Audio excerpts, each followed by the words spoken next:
What's up, guys? Kid Mizzle is back, showing you a couple things here in this video. One is my official review of Jelly Bean for the Samsung Galaxy S2, and also telling you how my service has been on Straight Talk since the last video, which I appreciate you guys for watching, and just, continuing to give you my thoughts on whether or not you should switch from wherever you're at to this.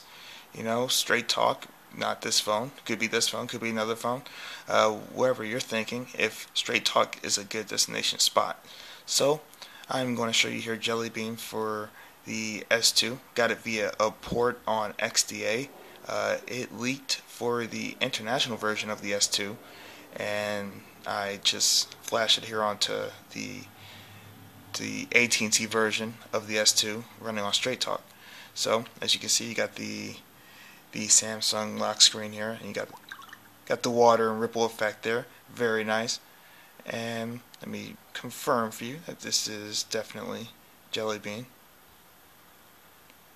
And there it is. Android version 4.1.2. I'm not going to do this stupid, oh, there's an Easter egg here. Everyone kind of knows about the Easter egg when you press on that multiple times.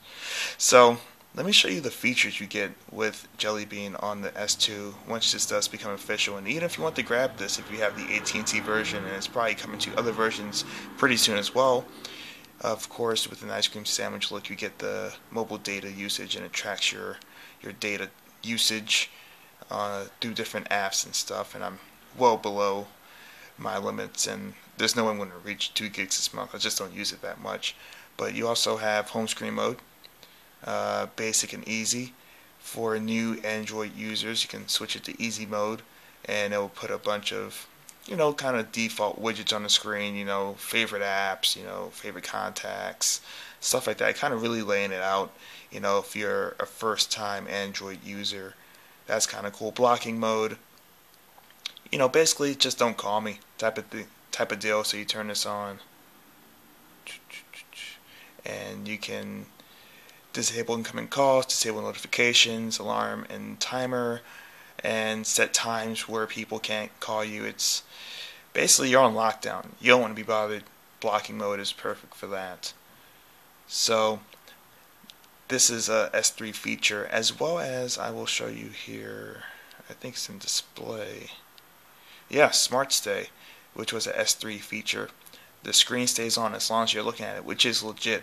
So you're reading an article, you're reading, something, whatever it is on your screen, you're in the browser using it. If you're looking at the screen via the front-facing camera, it will be able to track whether you are currently looking at it, depending on how close your face is to the screen. So that's a cool feature there. And you also have motion controls, which range many different things. Direct call. If you're in the messaging app, you can move the phone to your ear and it will call that contact. You can tilt the zoom. These are holdovers from the S2 staying around for the Jelly Bean update. So these are all really cool features within the Jelly Bean update for the S2. Blocking mode is legit. Smart Stay is legit. These are great additions. And overall, across the board, as you can see, it's pretty fluid, it's pretty smooth. I really have enjoyed this update so far. There's a couple things here and there. It's not super buttery smooth. There are moments of lag, but I'm not that guy that, sees a slight stutter and goes, oh, I'm running for the hills. I'm okay with it, because it's nothing that's jarring to me, and it's nothing that's hampering my everyday use of the phone. The one thing that I have noticed that is a definite bug is I cannot use third-party music players. So this right here is a widget for the Samsung music player, and it works fine, and honestly it does what I need to do, so I'm not going to flip out over that. So that's like the one bug I've seen so far with this, and maybe that will get hammered out in the coming days or weeks, but I'm still comfortable with using this. Here's the app drawer within the new TouchWiz look in Jelly Bean. Same as it was with Ice Cream Sandwich, and it's always a plus that you can go through your apps without having to be thrown into widgets. So That's really cool. And another thing, another slight thing that is really useful about this, about not just the Jelly Bean update, but what Samsung has done, I guess, since Ice Cream Sandwich with this new look, is the battery percentage up here. You see 31%. By the way, here's the Jelly Bean notification bar. Always nice, and you can always, boom, swipe away your notifications there, or clear them all at once, whatever you want to do. But that right there is a big deal. You don't have to download a widget for that. You don't have to download an app to keep track of your battery percentage. It just comes with the phone. It's stock. It's within display, I believe. Let me go and check that. Let's see here, display, and there it is right there, display battery percentage. It's a big deal to be able to know where your battery's at without having to go and jump through hoops to find it out. So that's a really big plus from Samsung. Samsung really showing that they're in this phone game this day, and they're pushing Apple to the limit right now. I'm not trying to make this Apple versus iOS or Apple versus, Samsung. I'm just saying that they're showing their worth right now with their Galaxy line of phones. So that's kind of a brief overlook of the TouchWiz, the Jelly Bean update for the S2. It's definitely a worthy update, and I really hope it gets pushed down to all the S2s here in the coming days. So, straight talk, I have to say that since I have flashed this ROM, I've had no issues with MMS. I know I've gotten questions about that in the previous video about MMS and whether it works or not.